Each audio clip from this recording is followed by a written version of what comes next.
உங்களுக்கு 7 துன்பங்கள் இருக்குது. இந்த 7ஐயும் கடக்கணும். இந்த 7ஐயும் கடக்கணும்னா இந்த வழியில தான் நீங்க கடக்க முடியும். வேற எந்த வழியில போனாலும் ஒரு துன்பத்தை கூட நீங்க சத்தியமா கடக்கவே முடியாது. அதை கடப்பதற்கு நமக்குள்ள இருக்கக்கூடிய ஒரு விஷயம் இருக்கு. அந்த விஷயத்தை நீங்க இந்த நிமிஷம் அது இருக்குதுன்னு நம்ப ஆரம்பிச்சிட்டா இந்த 7 துன்பத்தையும் உங்களால் கடக்க முடியும். இல்லைன்னா இந்த 7 துன்பம் என்னவாகும் தெரியுமா? 70 துன்பமாக மாறும். அந்த 70 துன்பம் 700 துன்பமாக போகும். இந்த 700 துன்பம் 7000 துன்பமாக மல்டிபிள் ஆகிக்கிட்டே இருக்கும். நான் மிரட்டவோ இல்லை ஒரு இதை கொடுக்கவோ இல்லை, ஒரு பயத்தை ஏற்படுத்தவோ இல்லை. உண்மையை சொல்கிறேன். உலகத்தை நீங்கள் நல்லா புரிஞ்சுக்கிட்டா நல்லா வாழ முடியும். ஆனால் மாற்றி புரிஞ்சுக்கிட்டா அடுத்த ஸ்டெப்பு எடுக்கிறதே இங்கே கஷ்டம்தான். ஸோ வாழ்க்கையில் வெல்வதற்கு உண்டானவர்கள் மட்டும் இந்த முழு பதிவையும் கேட்கவும். இது மிக மிக மிக மிக அவசியமான ஒரு பதிவு, ஏன் அவசரமான ஒரு பதிவும் கூட. ஓம் சாயிரா சாயிரா, ஓம் சாயிரா சாயிரா, ஓம் சாயிரா சாயிரா, அன்பே சாயிரா, பேரன்பே சாயிரா, அகிலம் தளிக்க ஆத்மா விழிக்க அனுதினம் சாயிரா, எங்கள் அன்பே சாயிரா.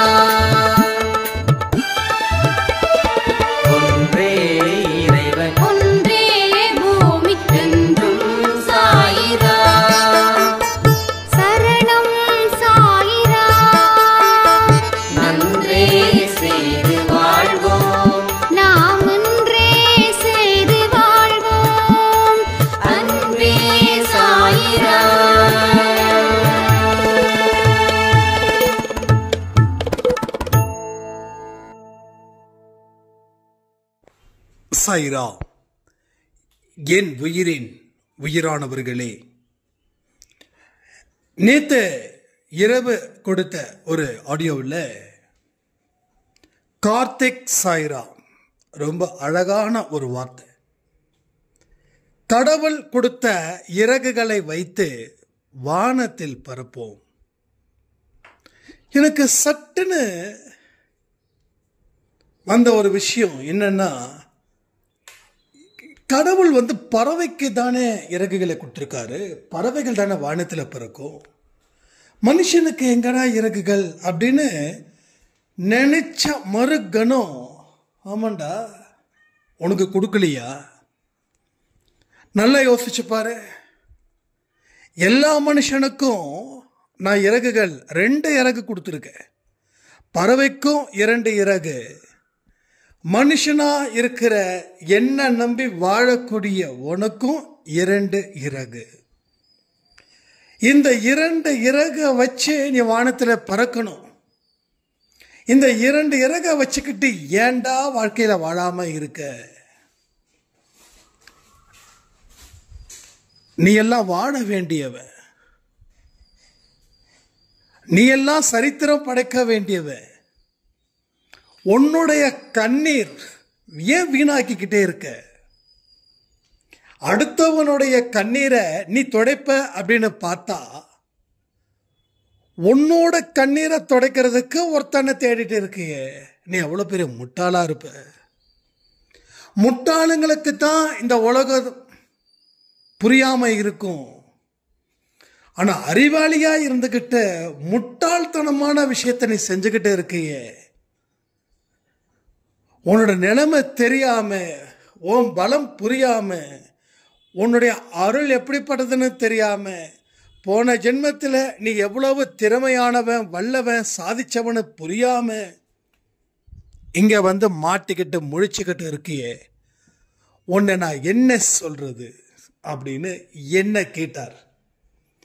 என்ன கேட்டாருன்னா, என்ன மட்டும் கேட்டாரா? உங்களை எல்லாரையும் கேட்டார். ஏன்னா எல்லாருமே ஒரு அடுப்பு, ஒரு பானைன்னா அந்த பானையில் சாதம் போடும்போது, அந்த அரிசி போடும்போது எல்லாம் ஒரே மாதிரி தானே. ஒன்று வெந்தா நல்லா வெந்திருக்கும், இல்லை ஒன்றே ஒரு பருக்க வேகலைன்னா எல்லாமே அப்படி தான் இருக்கும். அதே போல தான் இங்கேயும். அப்போ எனக்கு என்னென்னலாம் வார்னிங் கொடுக்குறாரோ, எனக்கு என்னென்னலாம் புத்திமதி சொல்கிறாரோ அது உங்களுக்கு பொருந்தும்.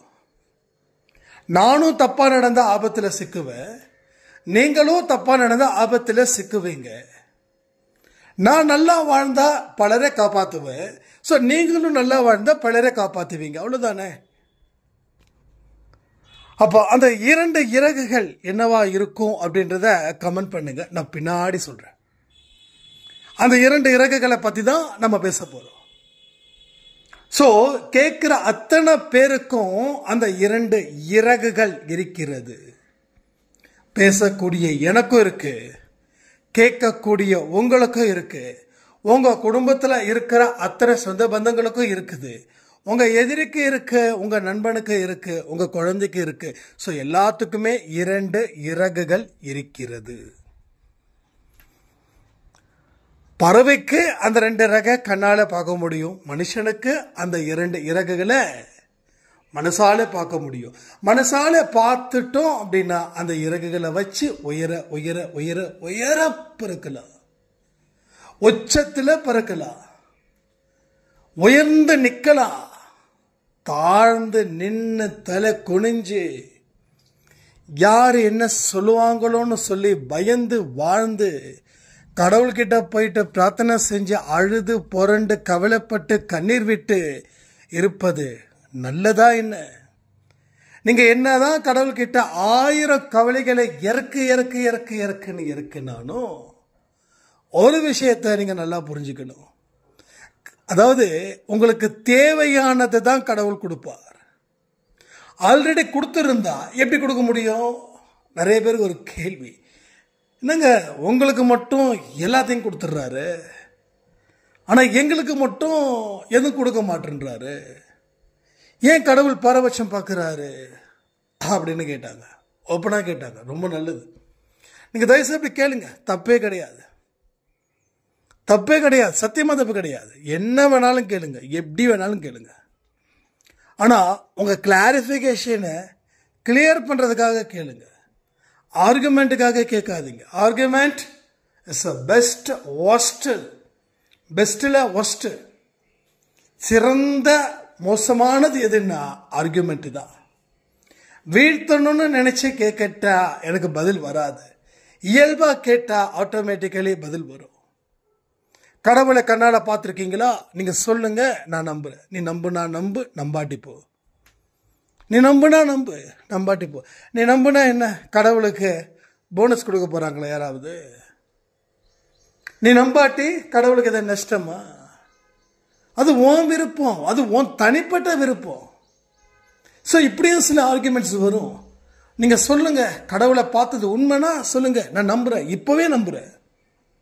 நீ நம்பவே வேண்டாம். ஆனால் நீ ஒரு காலத்தில் வருவ, எப்போ எங்கேயாவது சாய்பா கோயில் இருக்குதா என்னை காப்பாத்துனா, அப்போ உங்களுக்குள்ள மனசாட்சி குத்தும். என்னடா இப்போ கடவுள் கண்ணுக்கு தெரிஞ்சதால நீ வந்தியான்னு அவரே கேட்பார். அப்போ பதில் சொல்லாமல் சிரமப்படணும். ஒன்னே சொல்றேனே, இள வயதில் கடவுளை தேடுறவர்கள் பாக்கியவான்கள், முதுமை வயதிலே கடவுளை தேடுறவர்கள் பாவம் செய்தவர்கள்.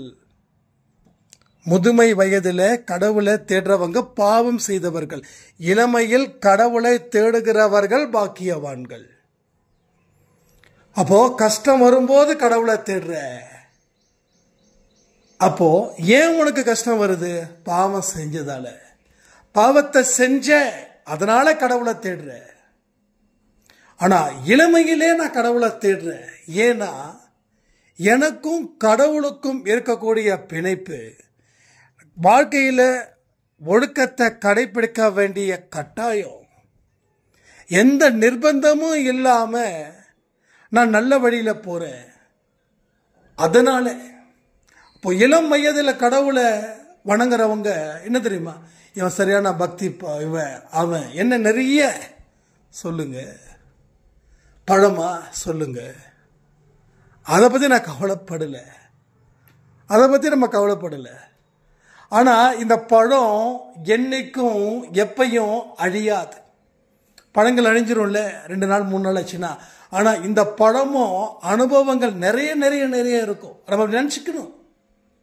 என்ன சொல்லுவாங்க, என்ன எப்போ பார்த்தாலும் சாய்ப்பா, எப்போ பார்த்தாலும் ஸ்பிரிச்சுவல், அப்போ பிஸ்னஸ் என்ன ஆகுறது? இப்போ அவங்ககிட்ட ப்ரூஃப் பண்ண முடியுமா நம்ம பிஸ்னஸ் எப்படி இருக்குது அப்படின்னு? நீ என்னமோ நினச்சிக்கோ, அதை பற்றி கவலையே இல்லை.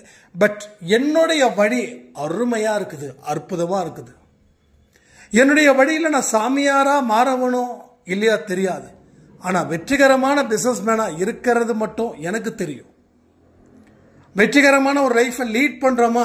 எஸ், லீட் பண்ணுறோம். எத்தனையோ பேர் நம்ம மேலே போட்டி போட்டாலும் கவலைப்படுறது இல்லை. கண்ணீர் விட வைக்க முயற்சிகள் செய்தாலும் கவலைப்படலை. நமக்கு என்ன இருக்குதோ அதை சிறப்பாக்கிக்கிறோம், என்ன இல்லையோ அதை ஏங்கல. அவ்வளோதான். வாழ்க்கைன்றது சூப்பர். இப்பயும் சொல்கிறேன், வாழ்க்கை சாபம் இல்லை. வாழ்க்கை ஒரு புண்ணியத்துக்கு தான் அந்த வாழ்க்கை. நீ புண்ணியம் செய், அதுக்கு தான் இந்த வாழ்க்கை. நீ புண்ணியத்தை செஞ்சுக்கிட்டே இரு, உன் வாழ்க்கையில் கொடுக்க வேண்டியது அத்தனையும் கொடுப்பார். அப்போ இந்த சாய்ராம் கேட்குறாங்க, தேவையானதை உங்களுக்கு மட்டும் கொடுக்குறாரு, எனக்கு கொடுக்கலன்னா this is not a argument, it's just clarification. அவங்க சந்தேகம். ஏன்னா ஏன் இதை திரும்ப திரும்ப சொல்றேன்னா, ரெகுலராக பார்த்துக்கிட்டு இருக்கிறவங்க தான் கேட்டாங்க. அதனால அவங்க தப்பா நினைச்சுக்க கூடாது. இதை போய் இங்க சொல்றாரு, நான் இங்க தான் சொல்லுவேன். ஏன்னா அவங்க கிட்ட தனியா நான் ஆடியோ கொடுக்கல. அப்போ எனக்கு உள்ள ஒரு விஷயம் என்னன்னா, எனக்கு ஏற்கனவே கொடுத்துட்டாரு, அதை நான் யூஸ் பண்ணிக்கல. புரியுதுங்களா? நான் யூஸ் பண்ணிக்கல. பட் அவர் கொடுத்ததை யூஸ் பண்ணிக்கணும் அப்படின்னா நம்ம அடுத்த ஸ்டேஜுக்கு கொஞ்சம் காலடி எடுத்து வைக்கணுங்க. நேற்று ஒரு ஆடியோல சொன்ன நினைக்கிறேன், சேத்துலையும் சகதியிலையும் ஒரு அழுக்கான பிளேஸ்லையும் நாமளே சிக்கிக்கிட்டு இவ்வளோதான் இருக்குமா, கண்ணுக்கு எட்டுன தூரம் இப்படிதான் இருக்கே. அப்ப கண்ணுக்கு எட்டுன தூரம் இப்படி இருக்குதுன்னு முடிவு பண்ணதால உங்களுக்கு அந்த இடத்த விட்டு வெளியில வரல. கண்ணுக்கு எட்டாத தூரத்துல வாழ்க்கை இருக்குதுன்னு நினைச்சு பாருங்க. அதுக்கப்புறம் முயற்சிகள் செய்வீங்க. அதுக்கப்புறம் சேரும் சகதியும் அந்த அழுக்கான பிளேஸும் கொஞ்சம் கொஞ்சமா குறையும். ஒரு உயர்ந்த இடத்துக்கு வருவீங்க. அவ்வளவுதான். அதுக்குதான் தேவை எது அது. அப்ப நீ முடிவு பண்றதால கடவுள் முடிவு பண்ணிட்டாருன்னா நீ எவ்வளவு பெரிய முட்டாளா இருப்ப. நான் ஒரே விஷயம் தான் கேட்கிறேன். நானும் உங்களை மாதிரி நிறைய கடவுள் எதிர்ப்புலாம் இருந்தது. நீங்களாவது எதிர்ப்பு கூட இல்லை, நான் எதிர்த்தேன். கடவுளை திட்டுன எல்லாமே உண்மையா இருக்கணும்னு நான் நினைப்பேன். நீ திட்டுறதுல கூட உண்மையா இருக்கணும், அன்பு வைக்கிறதுலையும் உண்மையா இருக்கணும். போலியான அன்பை வைக்காத. போலியான அன்பு இருக்கிறதுலே ஒரு மாயக்காரனை விட மோசமானது. ஏமாத்துறவன் நம்ம எத்தனையோ பேர் சொல்லியிருக்கோம்ல, அதை விட கேவலமானது. அதுவும் உண்மையானவங்க அவங்க நம்ம கிட்ட உண்மையா இருந்து நாம போலியா இருந்தோம் அப்படின்னா, உண்மையிலே சொல்றேன், நாம நம்மளை பத்தி வெட்கப்படணும், வேதனைப்படணும், அவமானப்படணும். இருக்குதுன்னு சொல்லி இல்லாததுன்னு சொல்லி, இதுதான் கடவுள் நமக்கு கற்றுக் கொடுத்த பாடம். இது எல்லாத்தையும் யோசிக்கணும். அப்ப எனக்கு என்ன தோணுது, எனக்கு தேவையானதை அவர் ஆல்ரெடி கொடுத்துட்டாரு எல்லாருக்கும். இன்னும் சில பேருக்கு கொடுக்காம கூட இருக்கலாம். ஏன்னா அந்த இடத்துக்கு கூட அவங்க இன்னும் வரலன்னு அர்த்தம். இங்க 80% தேவையானதை கொடுத்தாச்சு, அதை யூஸ் பண்ண முடியல, அது நம்ம கிட்ட வரல. இவ்வளவுதான் வித்தியாசம். டிஃபரன்ஷியேட் இவ்வளவுதான், ரைட்டா? இவ்வளவுதான் டிஃபரன்ஷியேட். பட் அதை சரி பண்ணிக்கிட்டா பிரச்சனை இல்லை. அதனாலதான் எனக்கு தேவையானதை அவர் ஏற்கனவே கொடுத்துட்டாரு. எனக்கு first prize, second prize, third prize, fourth prize, 5th, 6th, 7th, 8th, 9th, 10th ஒரு 10 கோப்பைகள் இருக்கு. 10வது கோப்பை நான் எடுக்கணும். அடுத்தது 9வது கோப்பையை எடுக்கணும், அடுத்தது 8வது கோப்பையை எடுக்கணும், ஃபைனலி முதல் கோப்பை எனக்கு. அந்த ஒரு கோப்பையும் ஒரு ஜென்மம் மாதிரி வச்சுக்கலாம். அந்த முதல் கோப்பையை எடுத்துக்கிட்டா எனக்கு பிறவி இல்லை. ஸோ எல்லா மனுஷனுடைய பேசிக் தாட்ஸ் அடுத்த பிறவி இருக்கக்கூடாது.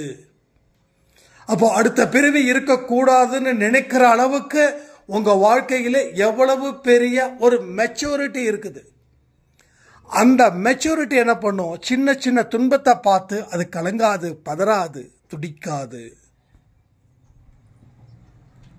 சின்ன சின்ன துன்பத்தை பார்த்து இதெல்லாம் ஒரு பிரச்சனையா, ஏண்டா நான் அடுத்த பிறவி எடுக்க கூடாதுன்னு வாழ்ந்துகிட்டு இருக்கேன், இதெல்லாம் ஒரு பிரச்சனையா? இன்னைக்கு அப்படிதான் இருக்கு. நான் சொன்ன மாதிரி கடப்பாறையே நெஞ்சில குத்துனா கூட நாம கலங்க மாட்டோம். ஆனா தம்மா துண்டு ஊசி பின்னு காலில் பட்டுடுச்சுன்னா ஐயோ குத்திடுச்சேன்னு சொல்லி ஒரு ஓரமா உக்காந்து அதை நல்லா அழுத்தி அழுத்தி இவ்வளோ ரத்தம் வருதுன்னு சொல்லி மயக்கம் போட்டவங்களும் இருக்காங்க. இப்ப கடப்பாறை குத்துனவனும் தைரியமா இருக்கான், ஊசி குத்தனவன் பயந்து இருக்கிறான். ஸோ உண்மையை புரிஞ்சுக்கணும், வாழ்க்கையை எப்படிப்பட்டதுன்னு தெரிஞ்சுக்கணும். அப்போ நீ கடப்பாறை குத்துனவனோட மன வலிமை எப்படி, ஊசி குத்துனவனுடைய மன வலிமை எப்படி, இதுவே போதும். வெளியில நிறைய பேர் ஷோ பண்ணுவாங்க, ஆனா உள்ளுக்குள்ள தொடை நடுங்கியா இருப்பாங்க. வெளியில நிறைய பேர் ஷோ பண்ணாம இருப்பாங்க, ஆனா தைரியமா இருப்பாங்க. அதாவது நிறை குடம் தழும்பாது. அமைதியா ஒருத்தன் இருக்கிறானா அவன் தைரியமானவன் அர்த்தம். பேசிக்கிட்டே இருக்கிறானா அவன் கோழைன்னு அர்த்தம். அவங்கிட்ட மறைக்க ஏதோ ஒண்ணு உருட்டிக்கிட்டு இருக்கிறான்னு அர்த்தம். நீங்க உங்களை கொஞ்சம் கவனிச்சு பார்த்தீங்களா?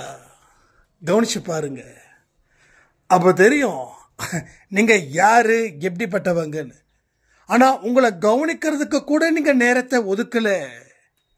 அப்ப யாரு எப்படிப்பட்டவன் எப்படி தெரியும்? யாருக்கும் தெரியாது, யாருக்கும் புரியாது. நம்ம சொல்லுவோம் என்னை யாருமே புரிஞ்சுக்கவே இல்லை. இது என்ன டைலாக்? இது கேவலமான டைலாக், அசிங்கமான டைலாக். முதல்ல நீங்க உங்களை புரிஞ்சுக்கிட்டீங்களா சார்? நீங்க யாரு என்னன்னு தெரிஞ்சுக்கிட்டீங்களா? அப்புறம் மற்றவங்க உங்களை புரிஞ்சுப்பாங்க. முதல்ல நீங்க யாரு, என்ன என்ன பலம், என்ன பலகீனம், நீங்க எப்படிப்பட்டவங்க, எந்த நேரத்தில் மூட் ஆஃப் ஆகுறீங்க, எந்த இடத்துல வெறுக்கிறீங்க, எந்த இடத்துல ஹாப்பியா இருக்கீங்க. ஸோ உங்களுக்கே தெரியாது. இப்போ மற்றவங்க மட்டும் புரிஞ்சுக்கணுமா? ஸோ லாஜிக்காக திங்க் பண்ணி பாருங்க. எல்லாத்துக்கும் பதில் ஆட்டோமேட்டிக்கலி வரும், எல்லாத்துக்கும் வரும். அப்போ உங்களை நீங்க ஆழமா அறியும் போதுதான் ஒரு வார்த்தைக்கும் அதனோட அர்த்தம் தெரியும். அந்த அர்த்தம் தான் நம்ம கார்த்திக் சாய்ராம் சொன்ன இறகுகளை கொண்டு பரப்போம். அவர் எதை வச்சு சொன்னார்னு எனக்கு தெரியாது, ஆனா சொன்ன வார்த்தை கடவுள் சொன்ன வார்த்தை. அந்த இறகுகள் என்ன? ரெண்டே இறகு தான்.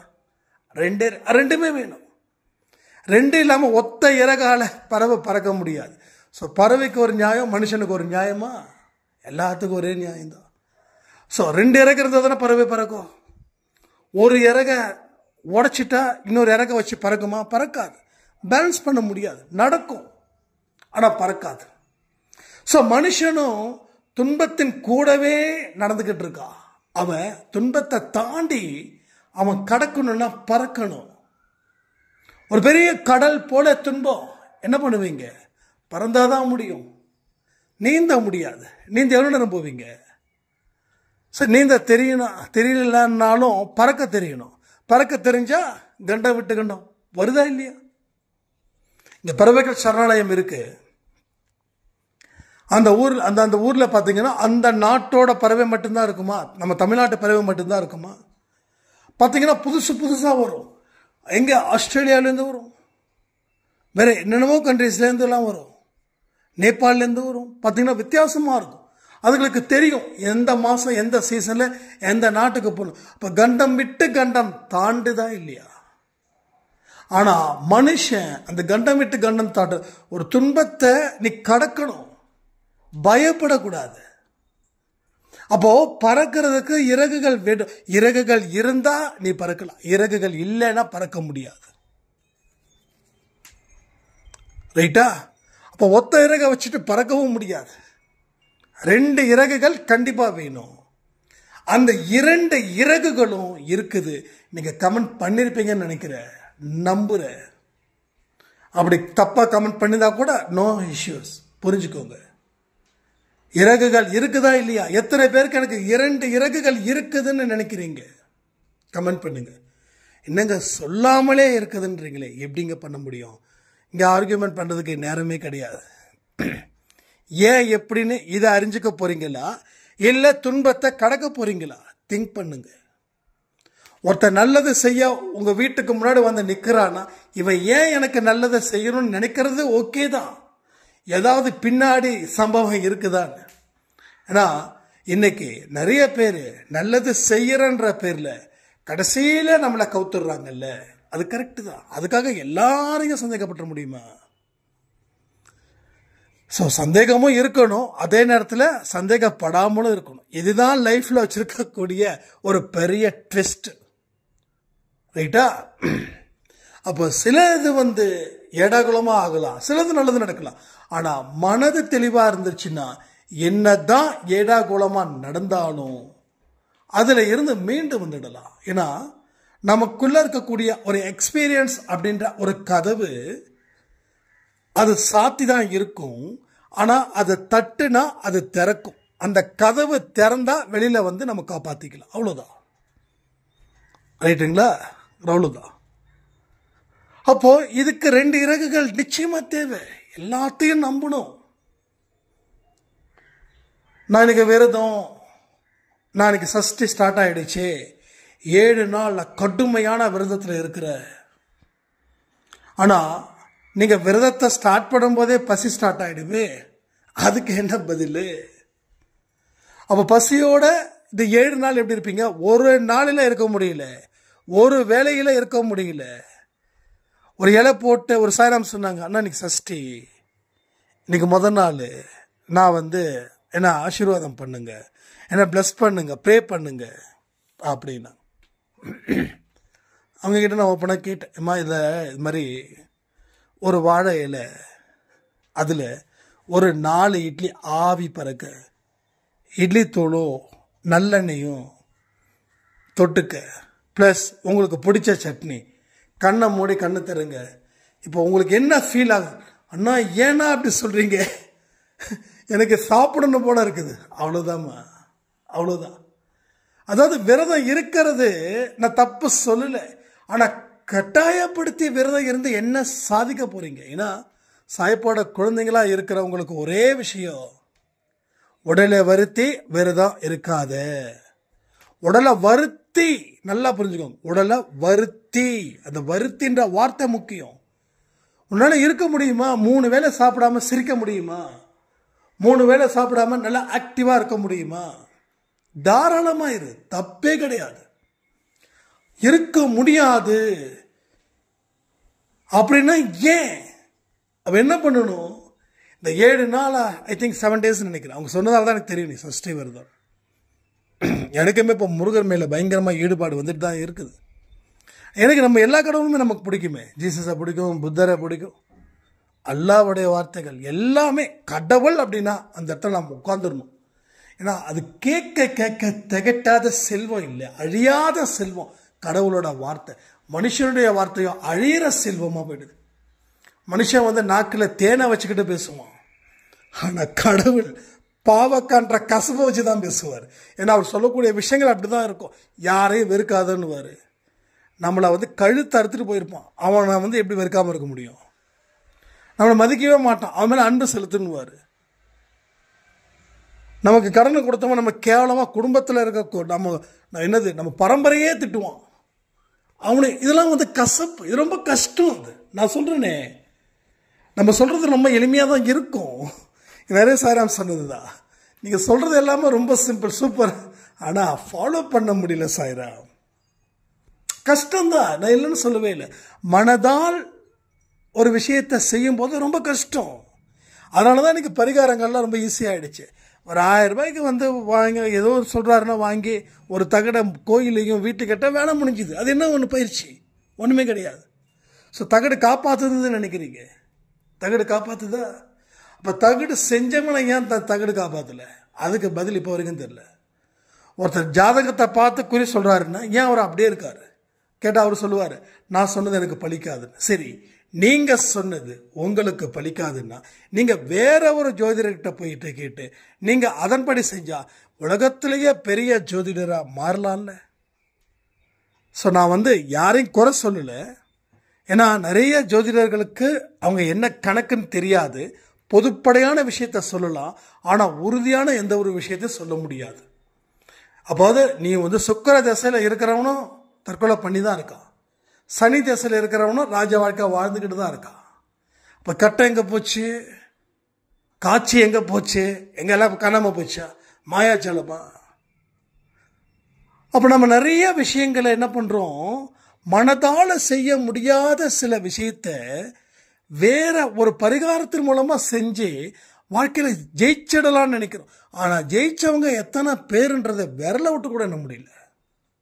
ஸோ விரலை விட முடியல. 1,00,000 பேர் இருக்கிறாங்கன்னா 10 பேர் கூட தேராது. அப்போ என்ன உண்மைன்னா, நீ மனதான முயற்சி செய்.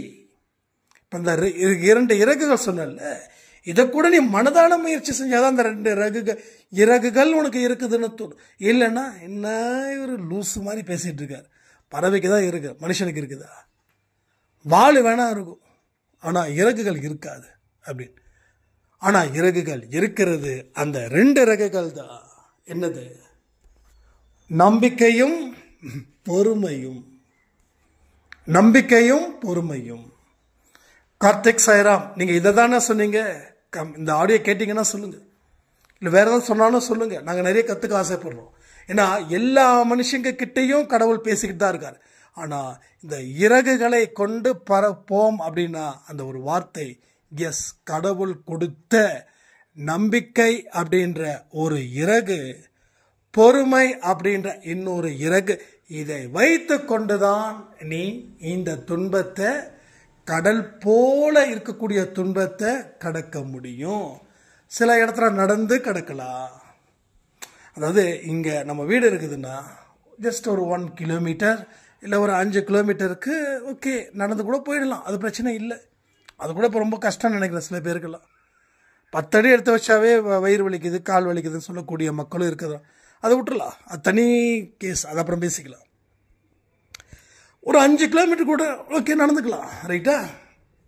சரி, ஒரு 500 கிலோமீட்டர் அப்படின்னும் போது ஒரு ட்ரெயினோ பஸ்ஸோ சம்திங் ஏதோ ஒன்று பண்ணிக்கலாம். ஒரு 5000 கிலோமீட்டருக்கு எப்படி போக முடியும்? 5000 கிலோமீட்டருக்கு கடல் வழியும் கிடையாது, ரயில் மார்க்கமும் கிடையாது. ஏன்னா ஒரு நாட்டுக்கும் இன்னொரு நாட்டுக்கும் என்ன இருக்குது? தண்ணி இருக்குது, கடல் இருக்குது. அதை வந்து எப்படி தாண்ட முடியும்? அப்போது பறக்கணும், பறந்தாதான் தாண்ட முடியும். அப்போது நம்மளுடைய ஒவ்வொரு துன்பத்துக்கும் நடக்கவோ நீந்தவோ முடியாது, பறக்கத்தான் முடியும். பறக்கிறதுக்கு இறகுகள் வேணும். அந்த இறகுகளை சாய்ப்பா எல்லாருக்கும் வச்சிருக்கார். நம்பிக்கையும் பொறுமையும் இருந்தால் 7 கடலில் இருக்கக்கூடிய துன்பத்தை கூட நீ கடக்கலாம். ஏன்னா இந்த பறந்தாதான் அதை கடக்க முடியும் போது, இது இல்லைன்னா கடக்க முடியாது. வேற மாற்று பாதைகளை நீங்கள் யோசிச்சுக்கிட்டே, அதாவது கையில் கயிறு கட்டுறது, வீடு ஃபுல்லாக எலுமிச்சம்பழத்தை தொங்க விடுறது, இது எதுவுமே நடக்காது. இதுக்கு இந்த மோட் ஆஃப் டிரான்ஸ்போர்ட் தான் அப்படின்னா அதை தான் நீங்கள் செய்ய முடியும். இல்லைன்னா இல்லை நான் வந்து போயிடுவேன், நான் வந்து அப்படியே பைக்லேயே போயிடுவேன், கடலை தாண்டி பக்கத்தில் ஏதோ ஷார்ட்கட் இருக்கும் அப்படின்னு நீங்கள் போயிட்டே இருப்பீங்க. ஒரு 1000 கிலோமீட்டர் போயிட்டே இருப்பீங்க. ஃபைனலாக வேறு வழியே இல்லை, இதுக்கு மேலே கடல், இதுக்கு மேலே பறக்கணும் அப்படின்னா அப்போ பறக்கிறது வேஸ்ட். அந்த 1000 கிலோமீட்டருக்கு நீங்கள் எத்தனை காலங்கள் எடுத்திருப்பீங்க, எத்தனை வருஷங்களை யூஸ் பண்ணியிருப்பீங்க. அப்போ 60 வயசில் தான் தெரியுது. ஒரு சாய்ராம் சொன்னாங்க, ஒரு சாய்ராம்னா அந்த சாய்ராமுடைய அம்மாவுக்கு வந்து வயது 80, அவங்களுக்கு வயது வந்து ஐ திங்க் 55-60. அவங்க சொன்னாங்க, அம்மா வந்து சாய்ராம் எங்கள் அம்மா வந்து உங்களுடைய ஆடியோவை கேட்க சொல்லி எனக்கு சொன்னாங்க. அவங்களுக்கு அப்போ சாகும்போது வயசு 80. அவங்க 2 வருஷமா உங்கள் அன்பே சாய் ஆடியோ இது மாதிரி நிறைய சேனல்ஸ் பார்ப்பாங்க. அப்போ வந்து அவங்க என்கிட்ட சொன்னது, கையை பிடிச்சி சொன்னது, இந்த தம்பி சொல்கிறது எல்லாமே உண்மை. இந்த தம்பி சொல்கிறத நான் செஞ்சு இருந்தேன்னா இந்நேரம் உனக்கும் உன்னுடைய குழந்தைங்களுக்கும் கூட நல்ல வாழ்க்கையை நான் அமைச்சு கொடுத்துருப்பேன். ஆனால் நான் கோயிலாக போனேன், பரிகாரமாக செஞ்சேன், என்னென்னமோ செஞ்சேன். ஆனால் தயவு செய்து அது எல்லாமே தம்பி சொல்கிற மாதிரி கொஞ்சம்தான் எஃபெக்ட் ஆகும். ஆனால் அது நாம் துன்பத்தை கடக்க முடியாது. நாம் துன்பத்தை முழுசாக கடக்கணும்னா அதை விட்டுட்டு மனசில் முயற்சி செய்யணும் அப்படின்னு சொல்லி தான் எனக்கு இறந்தாங்க. இப்போ நான் அதெல்லாம் விட்டுட்டேன். ஓன்லி கடவுளை முழு நம்பிக்கையோடு நான் இப்போ வணங்குறேன். மூட நம்பிக்கையை அறுத்து போட்டுட்டேன் அப்படின்னு சொன்னாங்க. ஸோ ரியல் ஃபேக்ட் இதுதான்.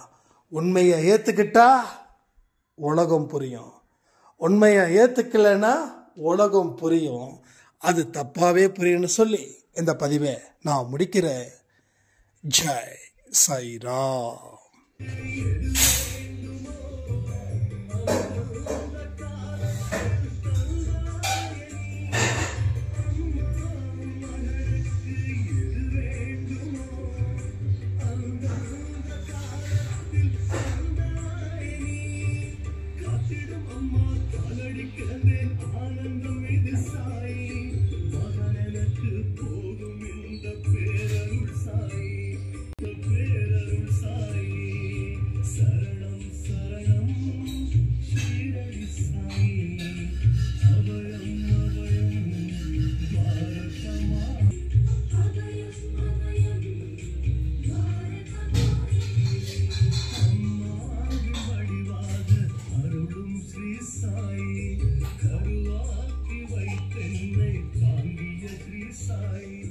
உயிராய் உணர்வாய் என்னை உன்னுள் நிறை